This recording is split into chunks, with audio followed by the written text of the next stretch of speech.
what's up guys, my name is Cypher from CypherPK.com, and today I'm bringing you my Magicka Sorcerer PvP build for the latest Imperial City update. This is going to be a Destro Resto Sorcerer build. I will also have a dual-wield Resto Sorcerer build coming out later this week, but for now I do want to release this build because I feel like it's ready. I've had a decent amount of time playing with it over the past day or two, but just from the time that I've played with it, I know this build is going to be capable of performing really well. It has really high spell damage and has enough regen to sustain in 1vx fights. So I like to make these build videos short and to the point. Let's get to it. The first bar we're going to go over is our Destro Bar. It's exactly the same as our old Sorcerer build, except the only difference you're going to see is structured entropy on our front bar. I do play with streak on my back bar now. That way, when I'm trying to streak and move around, I have access to all my shields and my healing. It's a really good defensive approach. Yeah, streak on your front bar helps you offensively, but so does entropy, because entropy gives you the option for Might of the Guild passive, which gives you 20% extra damage on your next attack after you cast entropy. And I use that with Dawnbreaker or Crystal Frag so I can get a big boost. Big DPS boost to finish off opponents. So we have Crystal Fragments, Crushing Shock, Structured Entropy. Now, if you don't want to play with Structured Entropy, you have the option to drop Structured Entropy for Power Surge. This is going to give you more overall spell damage by 2% just because it's a Sorcerer ability, but you won't get the Might of the Guild passive proc, so you won't have the option for that extra 20% Empower buff. But that's why I use Structured Entropy for the Empower buff from Might of the Guild. Now, Endless Fury for the execute, Velocious Curse, it's just, you know, to stack some damage, and then Dawnbreaker of Smiting. I'm still using Dawnbreaker of Smiting. It's a great ultimate. It was bugged in the last patch. It was doing the dot and the initial damage at the same time, but this patch it's still working. It's working as it's supposed to, but it's still a very strong ultimate. It hits through dodge roll, has a nice dot, and it's very cheap, only 85. Back bar, we have. I'll go through the energy overload bar, but we're using Hardened Ward, Combat Prayer. Now, some people are using Blessing of Restoration. You can use Blessing of Restoration for more healing, but the only difference with Combat Prayer and Blessing of Restoration is Combat Prayer is going to give you 8% more damage. And I usually go the damage route over the defensive route. That's usually how I pick my morphs, and that's why I'm using Combat Prayer. But for people who are struggling against something like Shield Breaker, I do recommend Blessing of Restoration instead of Combat Prayer. Combat Prayer is just there so I can get another 8% damage boost. Streak, Daedric Minefield, and Healing Ward. Now, I did initially have Harness Magicka here. I'm going to be uploading a video of me 1vxing with this build, and it's going to have Harness Magicka here, but I decided that Healing Ward is probably a better approach. It can have potential to give you a bigger shield. It also gives you more options when it comes to healing. The main thing this patch is sorcerers are struggling against stamina builds that are using Shield Breaker. That's why you have to change up your defensive bar so you can have a little bit more healing. Things from Combat Prayer, Blessing of Restoration, even Mutagen and Healing Ward, you're going to have to use them a little more often. And when you're getting hit by someone with Shield Breaker, you have to single them out and make them, you know, your priority kill. Now, we're also using Overload, and Overload is going to give us our third bar. Now, in our third bar, we're running Hardened Ward. Of course, you want a defensive ability and Streak. But the three different abilities we're running here is Boundless Storm, Restraining Prison, and Ruined Cage. Now these you can make, and you can put any abilities you want here, but basically I have the option to activate Boundless Storm. You know, say I'm running away through the sewers, activate my Overload, get Boundless Storm, get a little speed buff, and, you know, streak my way out of there. You want to have that option because you don't want to completely rely on your streak for your defensive and movement. And then on top of that, Encase is really good because it's going to snare your opponents. It's really strong in the sewers. You can catch someone while they're in the water or in the sewer water and hit them with the Encase and root opponents. On top of that, we're also using Ruined Cage. This is just for perma block. You know, if you're going against anyone perma blocking, you know, DK, Templar, whatever the case is, and you can't break their, you know, their block for whatever reason, you can use Ruined Cage to drop their block. I just have this here, but you can have different setups that you want. You can even put Harness Magicka here if you really want to have an extra shield.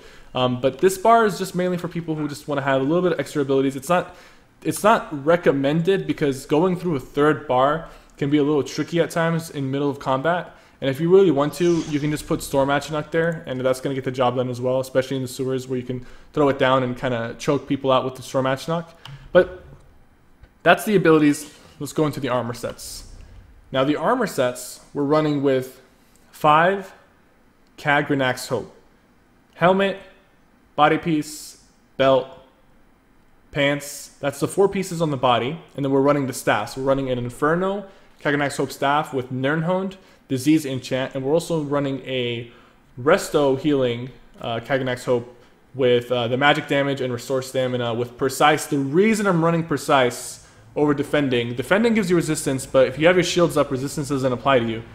Precise is going to up our spell critical value, and that's going to give us a better chance at critting with our healing ward heal or our combat prayer hero. And when they do crit, they give a pretty decent heal, even in PvP. These are PvP values, so that's why we went with Precise. Jewelry sets, it's going to be the willpower set, all arcane, all spell damage. This is very expensive. You have other options, but they're going to be V14 set bonuses like Citadel's Light, and it's just, if you can afford it, go with willpower. Now I know this build's probably really expensive, but you can always use V15 versions of this build until you have enough money for the V16 version. We're also running 3 Archmage. Now Archmage is going to give us magic recovery and spell damage. We have Shoes of the Archmage, Shoulder, and Hands. Now notice we have Divines on every single piece of gear, and we're running the Atronach Mundus Stone. That's why our magic recovery is so high. Without the Atronach Mundus Stone, our magic recovery would be like 1340. With it, it's 1916. It's giving us almost a 600 magic recovery boost because we're stacking all this Divines. Our max Magicka is about 35k, 20.7k maximum health. In Citadel, we have all points into Magicka, 13.2k stamina. Our spell damage unbuffed is 2587. Now, if you're using, since you can't cast Structured Entropy without a target, I'm going to use Power Surge just so I can show you the spell damage. Buffed goes up to 3066. 1916 magic recovery unbuffed. That's about it. That's all I have for this build, guys. We're using triple stat potion, and it's a very solid build. It's very similar to the old school Destro Resto Sorc, just a little bit different to combat the changes. It performs really well. It hits really hard. It has great sustain. I'm going to be uploading a lot of videos with this build in the near future, so look out for that. If you guys have any questions, this build will be posted on my website along with the Stamina Nightblade build sometime this week, possibly tomorrow. I'm going to give you guys on the website a few different options for people who can't afford to buy the sets that I have, and just a few different options that you can use to save money. And if you have any questions, leave them below in the YouTube section. Right now I'm live on Twitch, but I'm recording this so I can post it onto YouTube. Thank you guys so much for watching. Don't forget to subscribe for more Elder Scrolls Online content, and visit my website cypherpk.com for more PvP builds. I will see you guys soon. I forgot to go over champion points. Someone in the chat just reminded me, so we're just going to extend the video. No time for editing. Let's go straight into the champion points. Let's start with the tower. We have 34 points into reducing Magicka cost of spells. It's pretty useful, especially when you're casting Streak. I'm going to put one more point into here. We have 80 points into increasing our Magicka recovery, and about 13 into reducing the CC break. You know, it's always good to have a little bit of points into here, especially as a Magicka build. 40 points into increasing our critical values. This applies to heals and damage. 31 into Elemental Expert. 5 into Bless. It's going to give us just a little more healing. 1 into Spell Erosion. Now, you can put more if you want to, but I'm going to stick with 1. I feel happy with the damage I'm getting with just 1 into here. The rest of my points, 50 into Thaumaturge, and that's going to give us 15.4% extra magic damage. No points in here. 7 and 6.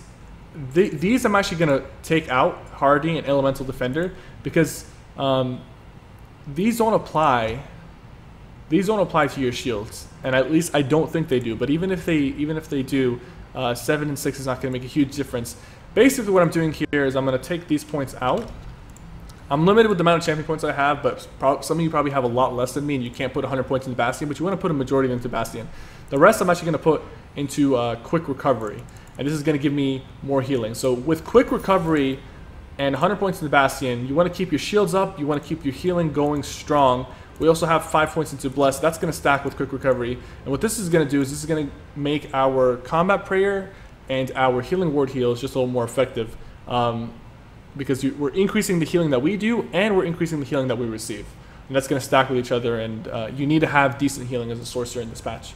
So that's the champion points. Again, sorry that I forgot to mention the champion points. Someone is mentioning that they do apply even against shields, and if that's the case, then you could put more points into Hardy and Elemental Defender. Personally, I'm not going to, just because I feel like my resistance or my damage that I'm taking while my shields are up is very minimal, and having a few extra points won't hurt. But my healing is what I really need to focus on as a sorcerer this patch, and that is to improve my chances against someone who is running Shieldbreaker, or in an unlikely situation you're going against multiple people with Shieldbreaker. You need to know what you're doing. You need to be able to boost your healing up. But if you have more champion points than I have, or if you want to be a little more balanced, you could definitely put some into Hardy and Elemental Defender. So thank you guys so much for watching. Again, if you want to see this build, it's going to be on my website, SufferPika.com. Don't forget to comment if you guys have any questions regarding champion points, skill loadouts, abilities, armor sets. I'll be happy to answer them. I will see you guys soon, and I'll be making a DK build hopefully next week if all goes well. We're going to try releasing a stamina and a magic DK build if all goes well. And then after that, we'll be working on the Templar. So thank you guys so much. I'll see you guys next time.